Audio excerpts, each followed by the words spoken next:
श्री स्वामी समर्थ, जय जय स्वामी समर्थ। साची नराम यूट्यूब चॅनलवर सर्व स्वामी भक्तांचं मनापासून स्वागत आहे। आजचा दिवस तुमचा आनंदाचा जावो आणि तुमच्या आयुष्यातून दुःख निघून सुखाचा वर्षा हो, ही महाराजांच्या चरणी मी प्रार्थना करते आणि आजच्या व्हिडिओला सुरुवात करते। आजचा व्हिडिओ असणार आहे अक्षय तृतीयेबद्दल। अक्षय तृतीयेच्या दिवशी काय काय आपल्याला घरी आणायचं आहे आणि या दिवसाचं काय महत्त्व आहे, तर व्हिडिओ संपूर्ण बघा आणि व्हिडिओ आवडल्यास व्हिडिओला लाईक करा। तसेच चॅनलवर जर नवीन असाल तर सबस्क्राईब करा, म्हणजे येणारे स्वामी सेवेचे व्हिडिओ तुम्हाला बघायला मिळतील। अक्षय तृतीया ही 10 मे रोजी येत आहे, 10 मे 2024 रोजी।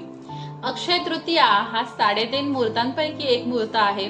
या दिवशी कुठलंही पंचांग बघायची गरज नसते।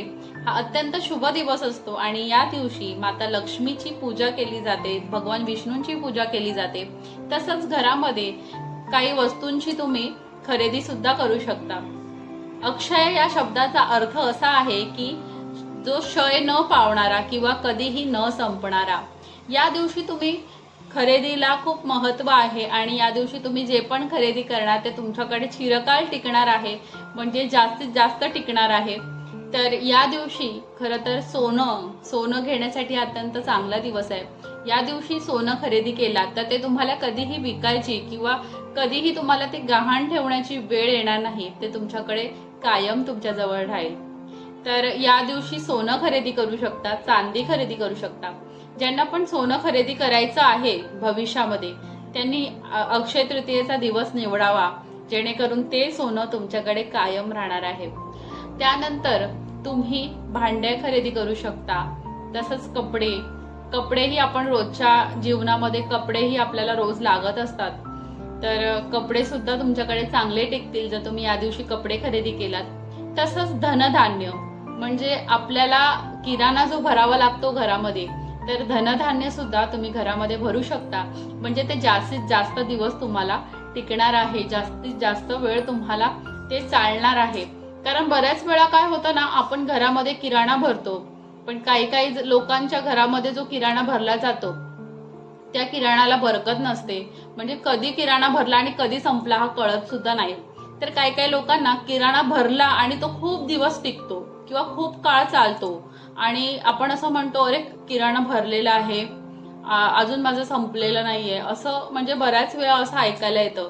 तर ही बरकत असते एक प्रकारची। तर प्रमाणे तुम्हाला जर देवघरातल्या ज्या काही वस्तू असतील, जुन्या असतील, तुम्हाला नवीन घ्यायच्या असतील किंवा तुम्हाला जर श्रीयंत्र घ्यायचा असेल तर हा दिवस अत्यंत शुभ दिवस आहे। तर श्रीयंत्र तुम्ही घेऊ शकता, मेरू श्रीयंत्र, किंवा तुम्हाला रुद्रयंत्र घ्यायचं असेल, तुम्हाला गजलक्ष्मी घ्यायची असेल, तसंच तुम्हाला गायीची जी मूर्ती असते ती, महाराजांची मूर्ती जर तुम्हाला घ्यायची असेल, तुमच्याकडे नसेल आणि तुम्हाला घ्यायची इच्छा असेल तर तुम्ही हा दिवस निवडा।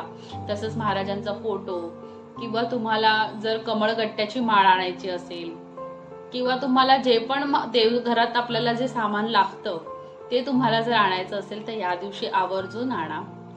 त्यानंतर जपमाळ, जे आपल्याला देवघरात दिवे लागतात ते, तसंच तुम्हाला जर माता लक्ष्मी आणि भगवान विष्णूंची प्रतिमा जर आणायची असेल तर अत्यंत हा शुभ दिवस आहे। या दिवशी माता लक्ष्मीची आणि भगवान विष्णूंची जर तुम्हाला फोटो घरामध्ये स्थापन करायचा असेल तर माता लक्ष्मीचा भगवान विष्णूंचे पाय दाबतानाचा जो फोटो आहे, म्हणजे भगवान विष्णू असे झोपलेले आहेत आणि माता लक्ष्मी त्यांचे पाय चेपत आहे, असा फोटो आपल्या घरात असावा। त्यामुळे माता लक्ष्मी आपल्या घरात अखंड वास करते। तर तुम्हाला जर फोटो कधीही, तुम्हाला फ्युचरमध्ये पण कधीही जर असा फोटो आणायचा असेल माता लक्ष्मीचा आणि भगवान विष्णूंचा, तर हाच फोटो विकत घ्या। जसं आपण धनोत्रयोदशी दिवशी आपण लक्ष्मी प्राप्तीसाठी आपण केरसुणी, धणे, मीठ या वस्तू आणत असतो, त्याचप्रमाणे आपल्याला अक्षय तृतीयेच्या दिवशी सुद्धा केरसुणी आणायची आहे। केरसुणी ही लक्ष्मी माता आहे आणि ती आपल्या घरात आपल्याला आणायची आहे। तसंच तुम्हाला मीठ, धणे म्हणजेच धन म्हणजेच धणे असं म्हटलं जातं, तर धणे तुम्हाला आवर्जून 5 रुपयाचे का होईना थोडेसे धणे घेऊन या, मीठ घेऊन या, छोटं कारण ह्या दिवशी मीठ घरात आणणं हे अत्यंत शुभ मानलं जातं। या दिवशी तुम्हाला धारदार वस्तू आणायच्या नाहीयेत घरामध्ये, चप्पल तुम्हाला आणायच्या नाहीये। चप्पल आणि धारदार वस्तू सोडून, म्हणजे सुरी, विळी झाली, या वस्तू सोडून तुम्ही सगळ्या वस्तू खरेदी करू शकता। तर तुम्हाला या दिवशी सेवा करायची, भगवान विष्णूंची सेवा करायची आहे, तर तुम्ही विष्णू सहस्त्रनाम याचं पठण करायचं आहे तुम्हाला। तसंच तुम्हाला माता लक्ष्मीच्या सेवेमध्ये श्री सूक्ताचं पठण करायचं आहे।